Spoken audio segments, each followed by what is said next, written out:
Welcome to Straight from the Hive. I'm Alan Turanski, President and Beekeeper at GloryBee, and I want to say welcome to my very special guest, Dr. Ramesh Sagili, Professor of Apiculture at Oregon State University. Welcome, Ramesh.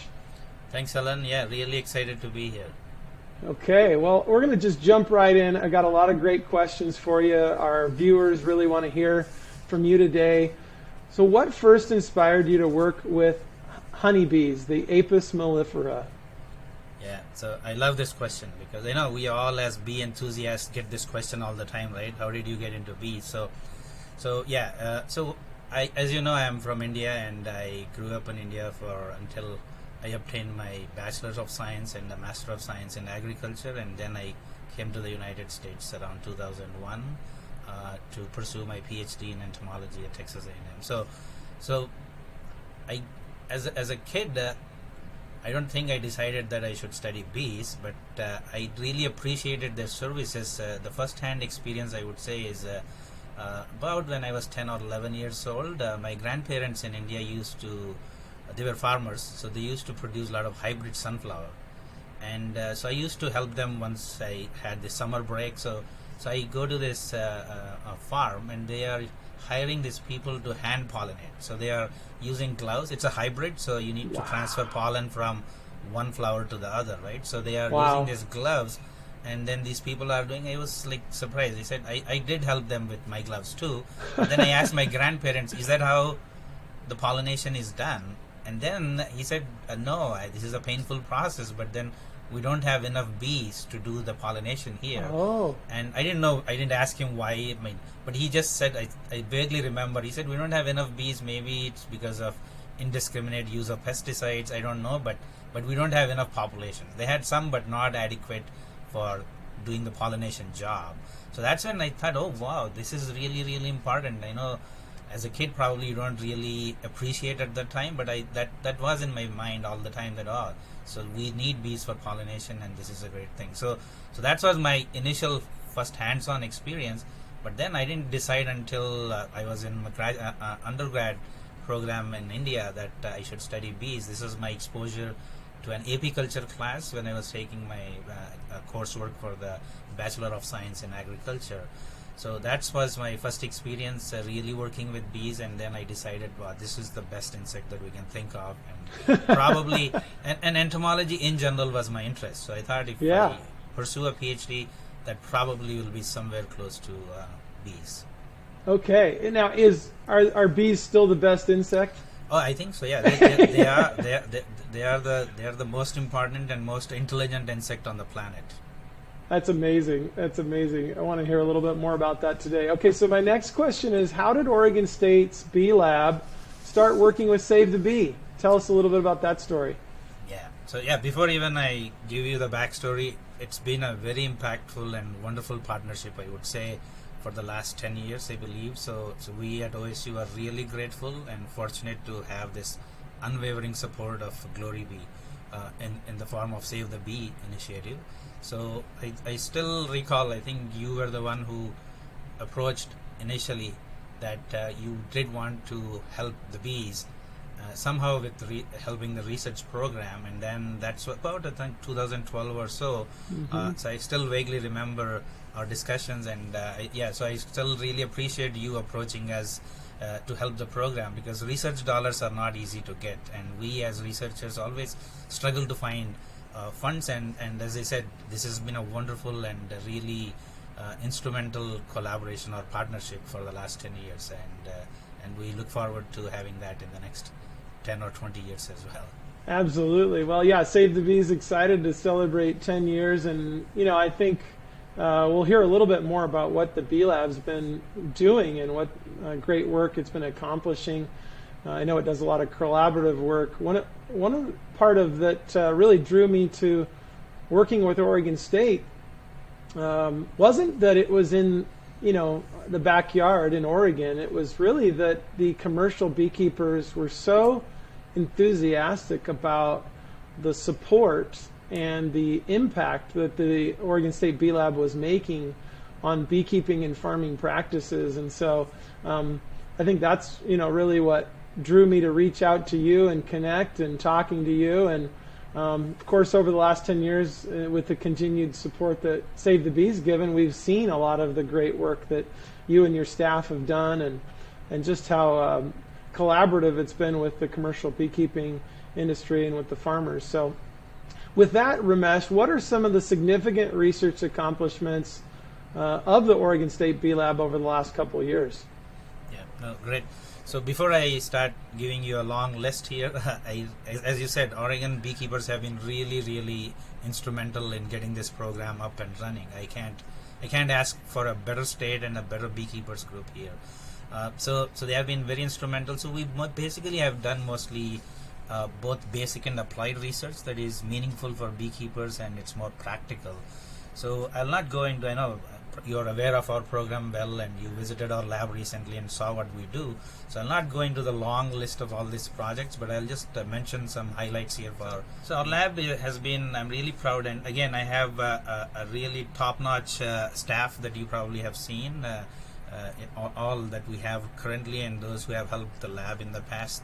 What's impressive about your staff is it's both the staff and the student staff. They're all very impressive. They're all highly engaged, passionate, and it's a very impressive crew for sure, Ramesh. Yeah. So again, as you know, I'm not the one running the show. I just supervise all of them and give them directions. But without all those incredible people that I have in the lab, this program would not have been possible. So I really acknowledge the support of GloryBee, Oregon State Beekeepers, and my staff and students for what we do here at Oregon State University. So I'll start with the honeybee nutrition research that we have been doing for the last 6 or 7 years now.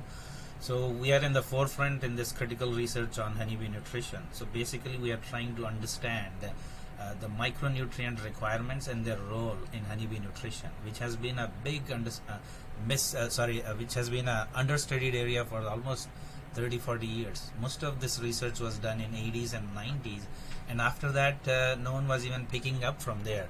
So we are one of the labs. I'm not saying we are the only lab. There are probably 3 or 4 other labs, including some USDA labs in the country that are doing nutrition research, but I think we have started a lot of basic and applied research in the last 5-6 years, which I'm pretty sure in the next 5 or 6 years will really start yielding results that might be very meaningful for beekeepers.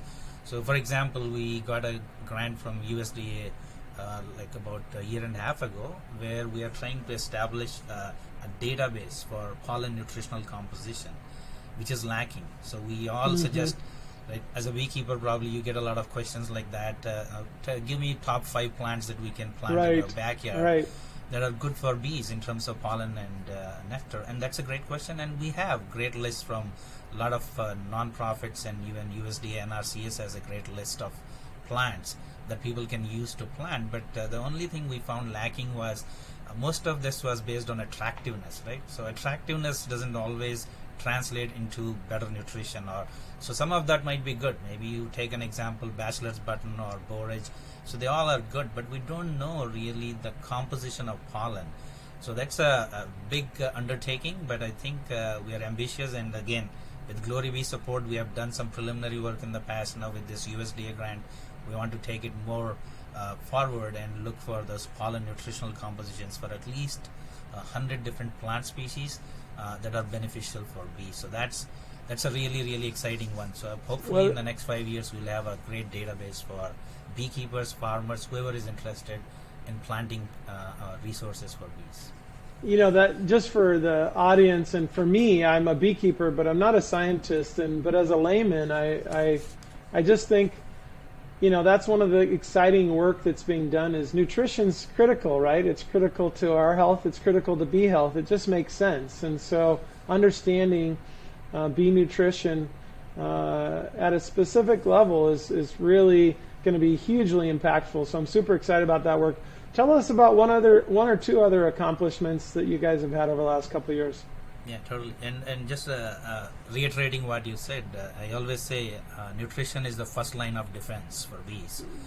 Like it's for us, right? Yeah. If you have better nutrition, probably you can take a little more stresses. I'm not saying we should have more stresses on us, but at least that helps you combat those stresses that you have on your system. So So again, a little bit more to the nutrition part. That's a more basic research to explain, but we have done a lot of research in the past looking at improving some best management practices for beekeepers when they are in crops like hybrid carrot seed or blueberries, when they are struggling to keep those hives healthy, because most of these crops that I mentioned are relatively nutrient deficient for bees. For several reasons. Some are hybrids, they don't produce enough nectar and pollen. So we have provided some good recommendations for beekeepers on how much protein supplement they can feed to their hives to keep them at least not like going beyond what they're expecting, but at least to sustain them in those crops so that the hives don't decline and they are not in big trouble when they come out of those stressful crops. So a lot of applied research as well, not just basic. So coming back to the other part of research, I mean, it's not technically research, but we have a honeybee health diagnostics as well. So where we take hundreds of samples each year. And suppose as a beekeeper, you send me a sample to look at what's wrong with your hive. So we look for varroa, we look for nosema, and sometimes if you request, we can do this tedious tracheal mite dissections as well to find if there are any tracheal mites. So those are a few things that we have been doing as a diagnostic lab as well, just for Oregon beekeepers, so that they can keep their hives healthy. And then we also do a lot of work on honeybee health front, where mostly we are looking at improving the efficacy, or because beekeepers use a lot of products to control varroa mites, because you all know varroa is still a huge challenge for the beekeeping industry. So we have been looking at some of these products to look at their efficacy and appropriate use, so that beekeepers can get good control of mites with their existing products. For example, we did an oxalic acid vapor study for the last 2 years. So we have some good data for beekeepers, and I'll be presenting some at the Oregon State Beekeeper Conference as well, to show how they can effectively use oxalic acid vapors, formic acid, and other tools they have for better control of mites. So that's another area of research we have been focusing on, which is really practical and meaningful for beekeepers in the short run as well. I think it's pretty fantastic to have a lab that's just doing practical application research, right? Things that can really be implemented by the beekeepers to improve the bee health. So that's fantastic. So I know pesticides has been a big thing on many people's minds, and so as a researcher, I work both with growers and beekeepers, and that's how we want to balance here to see that how can we best protect our pollinators from exposure to insecticides. And so we have done some work, and many growers are really cognizant of the problem, and they do approach us and ask, oh, we're going to spray this insecticide, should we be doing this, or should we avoid this insecticide, or is there a way we can apply this still when bees are off the field, or something on those lines. So we have done some of that research and helped some of these industries, especially hybrid carrot seed industry as well, to see what insecticides can be used when bees are there, or which ones they should be avoiding, so that there is less exposure to bees. And there is an extension publication, if your podcast audience is interested. We revised it a few years ago. It's called How to Reduce Bee Poisoning from Pesticides. Okay. It's a PNW 591. I get a lot of calls from California growers and across the country to get copies of this, even though there is a PDF free available online, but they want a hard copy as well, so they can keep that in their trucks to look at recommendations to see how best they can protect bees from exposure to insecticides. That's great. That's a great resource, and we'll include that in our podcast links, because that's a fantastic resource that we want to make sure is available to everybody that you guys have created there at OSU. So Ramesh, when we think about the future, what's your hope for the partnership between the OSU Bee Lab and Save the Bee as we look to the future? Yeah, great, excellent question. And as I said, we are more than fortunate and really excited about this wonderful partnership we had for over the last 10 years. So I envision further continuation of this extremely productive partnership with the goal of finding solutions for beekeepers in tackling the numerous challenges they are facing in keeping their bees alive. And they still have, there are some new emerging problems as well. So I see that this is a very fruitful collaboration, and I see it going to new heights in the next few years. Absolutely, that's what we need, solutions, and we're going to keep working away at it. And we need to all work together. So it's exciting for us to participate in the work that you're doing and the work that beekeepers are doing, and ultimately make a difference. So we'll keep grinding away at it and working together. What are some of the best practices that people can implement in their everyday life to help bees? Yeah, so that's a very important thing for your audience to think about as well. Couple of or maybe three things that I would suggest to your audience is, if possible, please enhance foraging habitat for bees by planting flowering plants that provide both nectar and pollen resources, not just for a month or two, but on a continuous basis. And especially bees struggle to find enough nectar and pollen resources late in the summer and fall. So that's the time when they really need help. So if you can plant something that continuously blooms around that time, I think that would be really amazing. And again, I know some of you probably live in apartments, you can't do much. So this is for someone who has a backyard and can do something for bees. I think that would be really instrumental. And those same backyard gardeners who have something in bloom for, so I would say try to restrict use of insecticides as much as you can. And also, if there is really a need, then probably use your judgment. I think judicious use of insecticides is really, really important to promote bee health. So that's another thing. And just for those, I said, those who live in apartments, they can't do much for bees in terms of planting. And for all, I would say appreciate the valuable services provided by bees and spread the awareness about them, so that the next generation and this generation will not take them for granted. And I know we have taken bees for granted for a long time, and I think that has led to some of the problems we have today. Absolutely. I love that. We can all spread the awareness, and we can all learn things and be fascinated. So find a neighborhood beekeeper, get to know them, go visit their hives, have your kids visit their hives. You'll be blown away, and you'll have a new appreciation, and you can implement some of the things that Dr. Ramesh has recommended. Well, thanks again, Ramesh, for joining us, and this has been fantastic. Again, straight from the hive with Dr. Ramesh Sagili from Oregon State University's Bee Lab. Thanks, Ramesh, and we'll talk to you soon. Look for our next podcast. Yeah. Thanks, Alan. It was a pleasure.